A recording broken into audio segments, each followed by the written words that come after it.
ఉన్న నా జీవితమును మేళ్లతో నింపితివి. ఒక కీడైన దరి చేరక నన్ను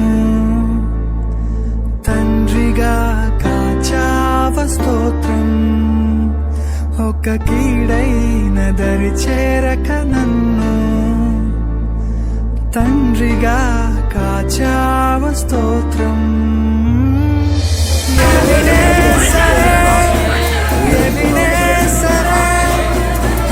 ఇంతకాలం కాచితివే ఎబినేసరే, నా తోడువై నడచితివే. స్తోత్రం స్తోత్రం స్తోత్రం, పాపగా కాచితివి. స్తోత్రం స్తోత్రం స్తోత్రం స్తోత్రం, కౌగిలిలో దాచితివి. స్తోత్రం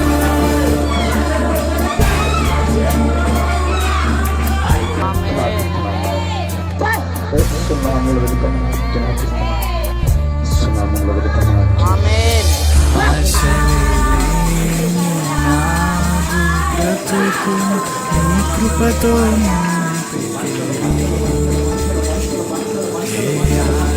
ఆశలేని నాదు బ్రతుకు నీ కృపతో నింపితివి.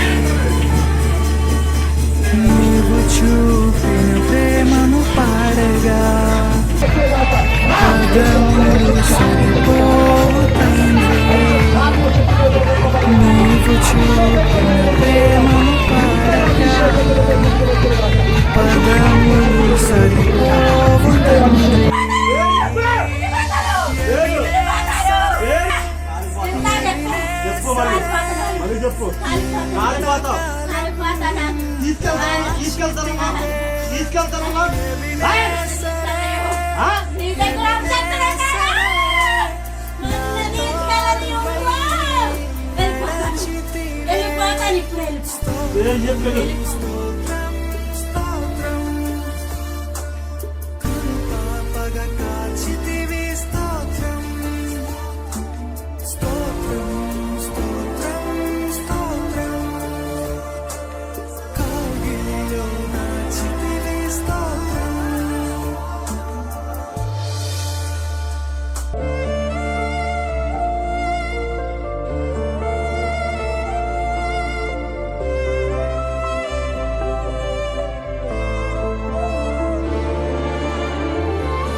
బైబిల్ గ్రంథంలో నుంచి సామెతల గ్రంథము 22వ అధ్యాయము 29వ వచనాన్ని ధ్యానించుకుందాం.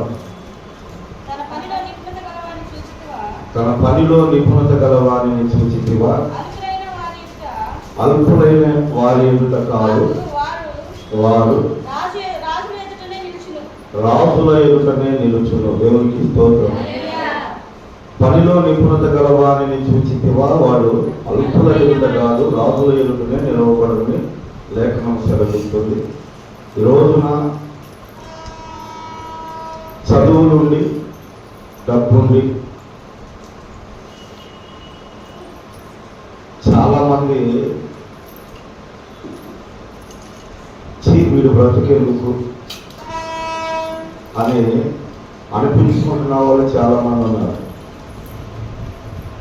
పద్దాకల కష్టపడతానే ఉంటారు, పద్దాకల పని చేసుకునే ఉంటారు, కానీ వాళ్ళ పనికి అర్థం ఉండదు. ఇద్దరు వ్యక్తులకు ఒక పని అప్పచెప్పాడంట యజమాని. ఏం పని అయ్యా అంటే, మొక్కలు నాటే పని. ఒకడు గొయ్యి తీయండి, ఒకడు పూడవండి, ఒకడు మొక్క పెడతాడు అని చెప్పాడట. ముగ్గురిని నియమించాడు. ఇద్దరు వెళ్ళారు. గొయ్యి తీసేవాడు గొయ్యి తీస్తున్నాడు, పూడిసేవాడు పూడుతున్నాడు అంట. మొక్క పెట్టేవాడు లేడు. ఎందుకు తీస్తున్నారు గొయ్యి, ఎందుకు పూడుతున్నారు వాళ్ళకే అర్థం కానటువంటి పరిస్థితి. ఎవరు వచ్చి అడిగినా ఏం చేస్తున్నారయ్యా మీరు ఈ రోడ్డు పక్కన అంటే, మా యజమాని చెప్పాడు, నన్ను గొయ్యి తీయమన్నాడు, వీడిని పోవమన్నాడు, మొక్క మనం పెట్టమన్నాడు, వాడు రాలేదని చెబుతున్నాడు. దీనివల్ల మనకేమర్థమైంది?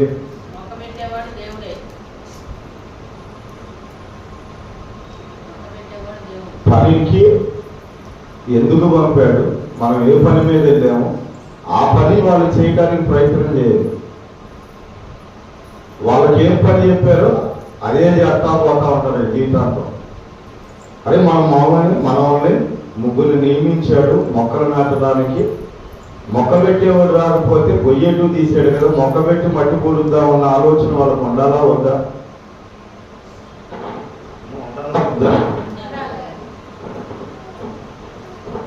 లేకపోతే ఆ పంపినటువంటి యజమాని సాయంత్రం ఏం చేశారా మీరంటే, నన్ను గొయ్యి తీయమన్నా, వాడిని గొడవమన్నా, మొక్క పెట్టమన్నా, వాడేమో రాలేదు, మరి మమ్మల్ని ఏం చేయమంటే చేసిన పనికి జీతం ఇస్తాడా? మా స్నేహితుడు ఒకడు ఉన్నాడు. వాడంటే టాప్ పనికి వెళ్ళినప్పుడు అందరూ 10 రాళ్ళు మోస్తాడు, 12 రాళ్ళు మోసేవాడు. సాయంత్రం పని దిగిన తర్వాత మేస్త్రి దగ్గరికి వెళ్ళగానే ఆడికంటే ఎక్కువ పని చేశాను, నా కూలి ఎక్కువ అని చెప్పాను. అయ్యా నేనే కూలికి వచ్చాను, వాడితో పాటే 10 రాళ్ళు మోయొచ్చు కానీ 12 మోసి నాకు ఎక్కువ కూలి అడుగుతావు, అయ్యా నువ్వు రేపు నుంచి రావద్దనే ఉన్నాను. మనం అర్థం చేసుకోవాల్సిన విషయం ఏంటంటే, పనిలో నిపుణత గలవాణిని చూసి, నిపుణత నైపుణ్యత అనేది ఒకటి ఉండదు. అందరూ పని చేస్తారు కానీ కొందరు పని చేస్తుంటే ముచ్చటేసి చూస్తే, కొందరు పని చేస్తే ఏముంటది, పనివాడు పందిరేస్తే పిసుకులు వచ్చి పడేసి అన్నట్టుగా ఉంటది. ఈ రోజున జీవం కలిగిన దేవుణ్ణి నమ్ముకొని కూడా, ప్రభువులో మనము ఉంటూ కూడా, సర్వ సృష్టికి కారణభూతుడైన దేవుడు ఏదైనా మనకి ఇవ్వగలిగి కూడా మనం ఇంకా అలానే ఉంటున్నాము అంటే, మనం చేస్తున్నటువంటి పనిలో, మనకు అప్పచెప్పినటువంటి పనిలో మనకి నిపుణత నైపుణ్యత అనేది లేదు, శ్రద్ధ అనేది లేదు. బైబిల్ గ్రంథంలో ఒక వ్యక్తిని మనం గమనించినట్లయితే ఆయన పేరు దావీదు. దావీదు గారికి తన తండ్రి అప్పచెప్పినటువంటి గొర్రెలను కాయడానికి అడవికి వెళ్ళినప్పుడు, ఆ గొర్రెలను కాయటమే కాదు, ఖాళీ సమయాల్లో ఆయన సితారాను చమత్కారంగా వాయిస్తూ ఉండేవాడట. సితారాను చమత్కారంగా వాయిస్తూ దేవాది దేవుణ్ణి స్తుతిస్తూ ఉన్నాడట. దేవునికి స్తోత్రం, హల్లెలూయా. దేవాది దేవుణ్ణి స్తుతించడమే కాదు, ఆ గొర్రెలను కాయటానికి వెళ్ళినటువంటి ఆయన, ఆ గొర్రెలకి ఏదన్నా హాని జరుగుద్ది అనే ఆలోచన వస్తే, ప్రమాదం జరుగుతుందనుకుంటే ఖచ్చితంగా ఎలుగుబంటుకైనా సింహానికైనా ఎదురు తిరగగలిగినటువంటి ధైర్య సాహసాలను ఆయన కనబరిచాడు. 150 నేను చెప్పను కానీ కీర్తన ఎన్ని అధ్యాయాలమ్మ మొత్తం? బాగా దేవుని స్తోత్రం. దావీదు ఎదురు రాసి ఉంటాడంటారు.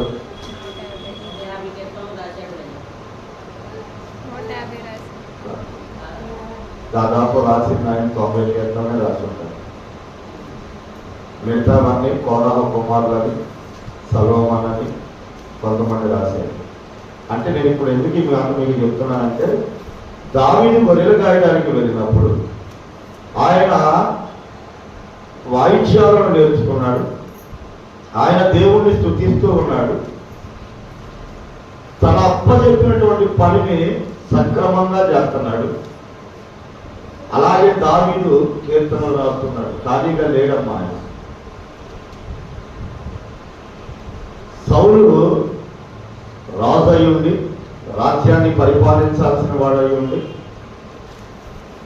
సౌలు తనకు అప్పచెప్పిన పనిలో వెనకడుగు వేయడం వల్ల, భయపడటం వల్ల, తానున్న చోటే నిలబడిపోవడం వల్ల సౌలును దావీదును దేవుడు పరిశీలించాడు. దేవునికి స్తోత్రం, దేవునికి స్తోత్రం. ఈ రోజున తండ్రి గొర్రెలను దావీదు కాస్తూ, ఆ గొర్రెలకు హాని జరుగుతున్నప్పుడు, ప్రాణాపాయ స్థితి వచ్చినప్పుడు సింహాలను సైతం, ఎలుగుబంట్లను సైతం వెంటాడి వేటాడి తన ఒడిశాలతో కొట్టి తరిమి చంపినటువంటి అతని వీరత్వానికి, అతని పనిలో ఉన్నటువంటి శ్రద్ధకు, అతని పనిని అప్పచెప్పినటువంటి తండ్రి దగ్గర నమ్మకత్వాన్ని కాపాడుకోవడానికి ఆయన ఏమాత్రం కూడా వెనకడుగు వేయలేదు కనుక ఆయనను తీసుకొచ్చి దేవుడు ఎక్కడి నుంచో పెట్టాడు? సౌలు దగ్గర నిలబెట్టాడు, అధికారుల దగ్గర నిలబెట్టాడు, రాజుల దగ్గరే నిలబెట్టాడు. దేవునికి స్తోత్రం, హల్లెలూయా, హల్లెలూయా. ఒకానొక సమయంలో ఇశ్రాయేలీయుల ప్రజల మీదకి యుద్ధాన్ని ప్రకటించినటువంటి ఫిలిస్తీనులో ఒకడైనటువంటి ఆరమోలో చేరడు గొలియాతును ఎదిరించదగినటువంటి మాటలను ఆయన మాట్లాడిన విధానం చూసి, దేవుని యందు భయము భక్తి కలిగినటువంటి ఆయన విధానాన్ని చూసి అక్కడ ఉన్నటువంటి వారు ఆయనను రాజు దగ్గరికి నిలబెట్టాడు, తీసుకెళ్ళి. దేవునికి స్తోత్రం, హల్లెలూయా, హల్లెలూయా. ఈ రోజున జీవం కలిగిన దేవుని బిడ్డలమైన మనం ఏం చేస్తున్నామంటే, పేరు రావాలన్నా, ప్రఖ్యాత రావాలన్నా, ఘనత పొందాలన్నా, డబ్బు సంపాదించాలన్నా తమ సొంత ఆలోచనలతో ముందుకెళ్తున్నారు. మన సొంత ఆలోచన ఇప్పుడు పనికిరాదు. దేవుని బిడ్డ పైపెచ్చు అలా ఆలోచన చేసుకుని ముందుకెళ్తే కొంచెం పర్వాలేదు, కానీ మనవలు ఏం చేస్తారంటే ఎదుటి వాళ్ళని తొక్కుకుంటూ పైకి రావాలని చూస్తారు. యేసన్న గారంట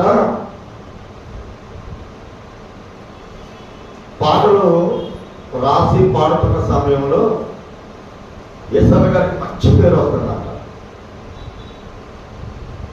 యేసన్న గారు మహా అయితే ఒక 70-80 పాటలే రాశాడంట. ఒక ఆయన యేసన్న గారి కంటే గొప్పగా అనిపించుకోవాలని దాదాపు 1000 పాటలు దాకా రాశాడంట. ఎన్ని పాటలు? 1000 పాటలు. 1000 పాటలు రాసినా కానీ ఏ పాట వినదగినదిగా కాదు, ఏ పాటను ఎక్కడా కూడా పెట్టుకునేటువంటి పరిస్థితి లేదు. యేసన్న గారి పాట మీరు గమనించండి, ఏ చర్చిలోనైనా మోగుతూనే ఉంటుంది. అసలు యేసన్న గారు ఇచ్చిన సాక్ష్యం ఏంటంటే, నన్ను ఇచ్చిన సేవకులు సైతం నా పాట పాడుకునే భాగ్యాన్ని దేవుడు నాకు ఇచ్చాడని ఎవడట. దేవునికి స్తోత్రం. ఎంతమంది సేవకులు ఆయన మీద అసూయతో ఆయన అవమానించాలని తేలిక చేసి మాట్లాడినటువంటి మనుషులు సైతం నా పాట పాడుకునేటట్టు చేశాడు నా దేవుడు అని ఆయన స్తుతించేవాడు అంటే యేసన్న గారు. దేవునికి స్తోత్రం.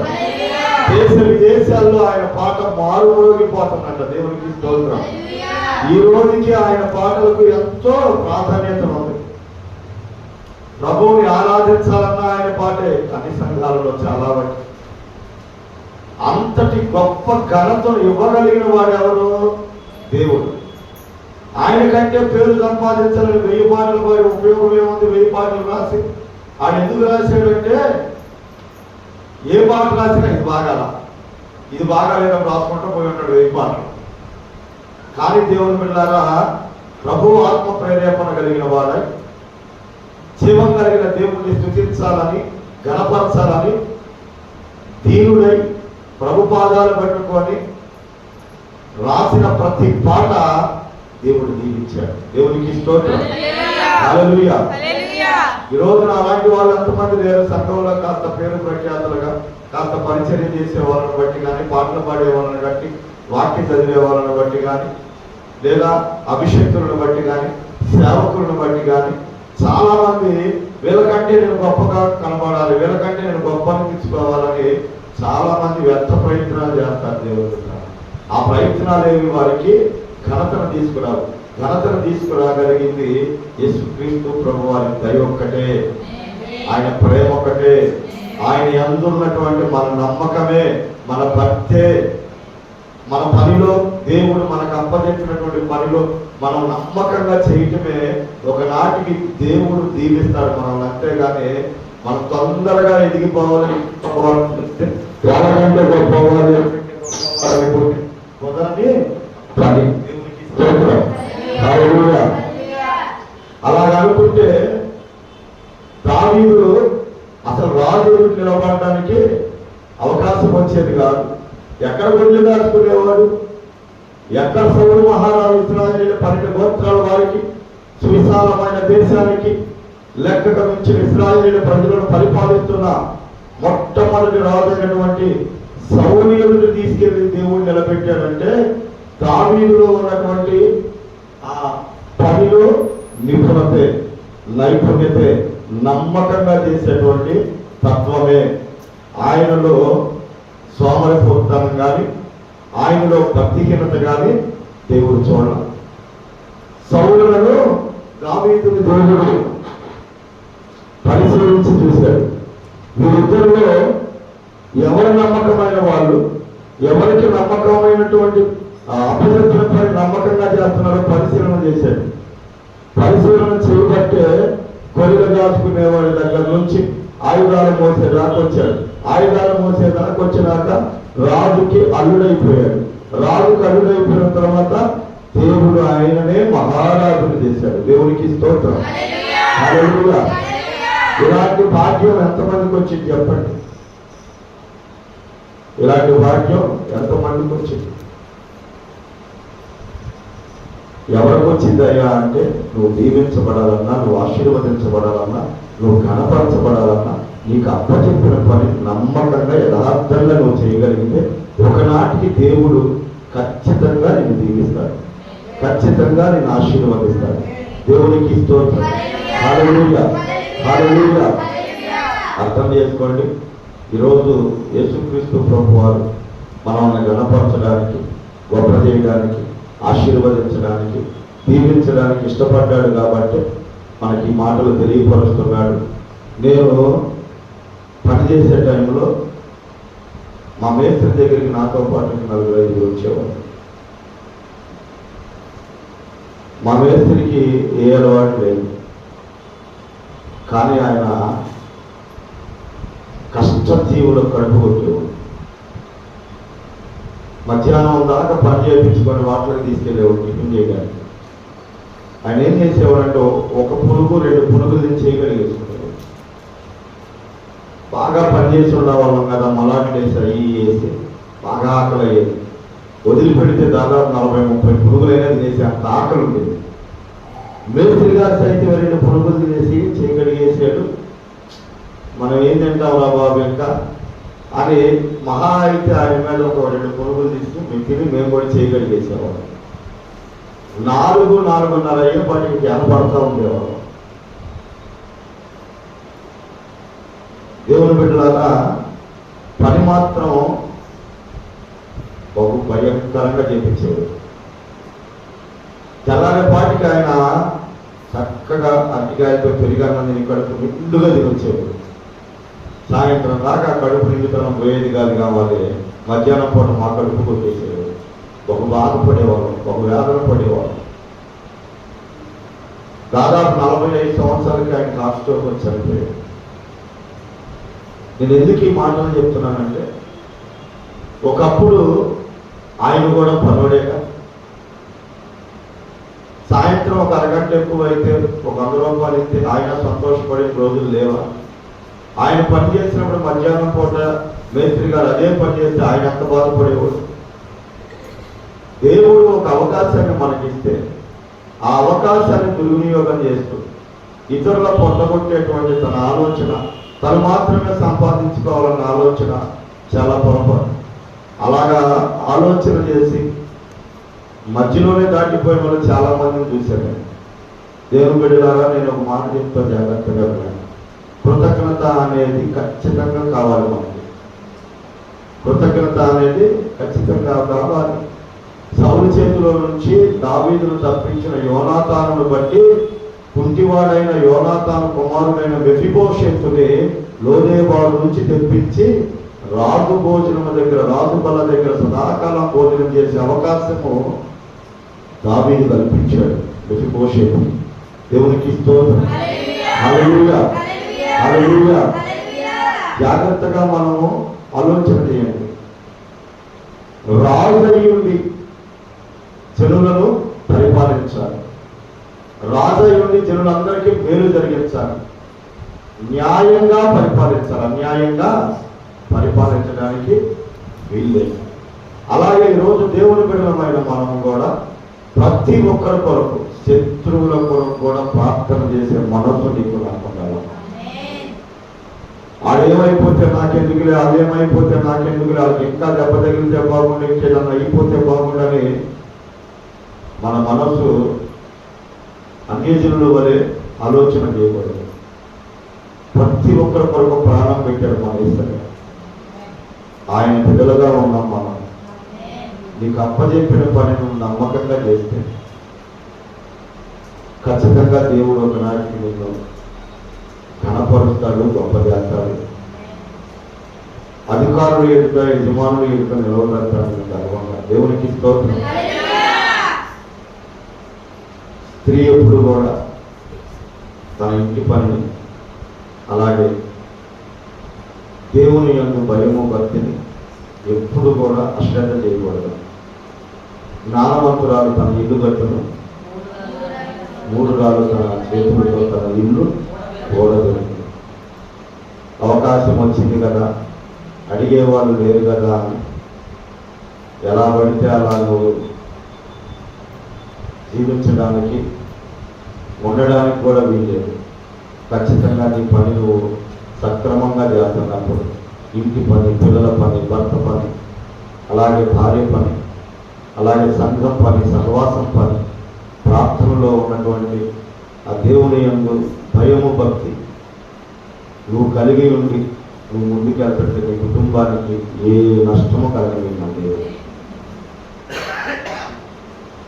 యెహోవా యందు భయమంట పవిత్రమైనదంట. దేవునికి స్తోత్రం. ఏంటది? యెహోవా యందు భయము పవిత్రమైనది. అసలు ఆయన యందు భయము భక్తి కలిగి నువ్వు జీవిస్తే ఈ లోకములో మంచి సాక్ష్యం అందుకుంటాం మనం.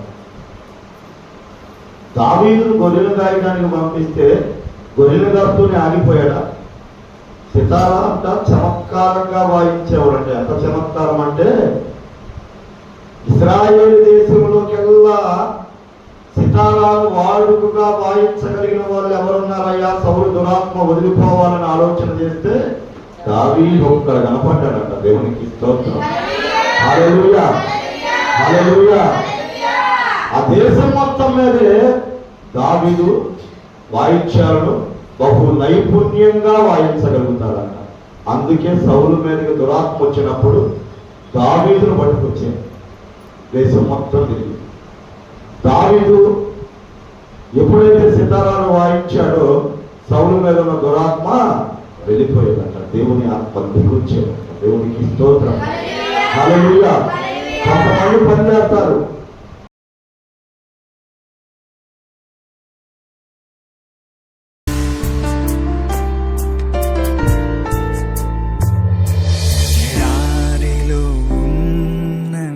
జీవితమును మేలతో నింపితివి.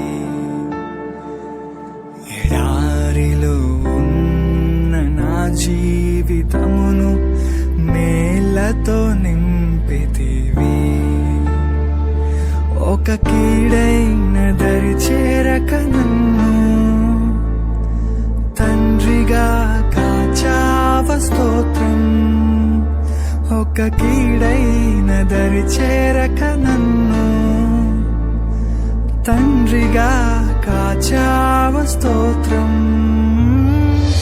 ఎబినేజరే, ఎబినేజరే, ఇంతకాలం కాచితివే. ఎబినేజరే, ఎబినేజరే, నా తోడువై నడచితివే. స్తోత్రం, స్తోత్రం, స్తోత్రం. పాపగా కాచితివి. స్తోత్రం.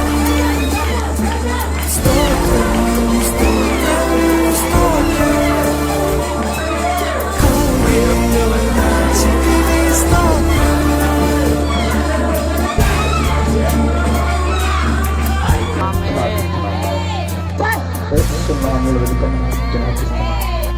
సునామంలో వెళ్తామని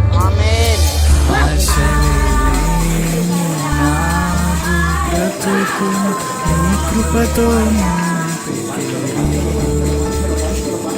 ఏ ఆశలే లేని నాదు బ్రతుకు నీ కృపతో నింపితివి. నీవు చూపిన ప్రేమను పాడగా పదములు సరిపోవు తండ్రి. నీవు చూపిన ప్రేమను పాడగా పదములు సరిపోవు తండ్రి.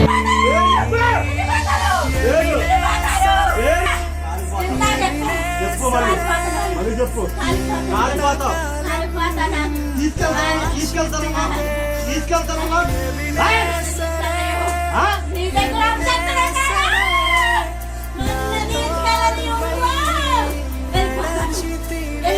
ఇప్పుడు ఏం చెప్పలేదు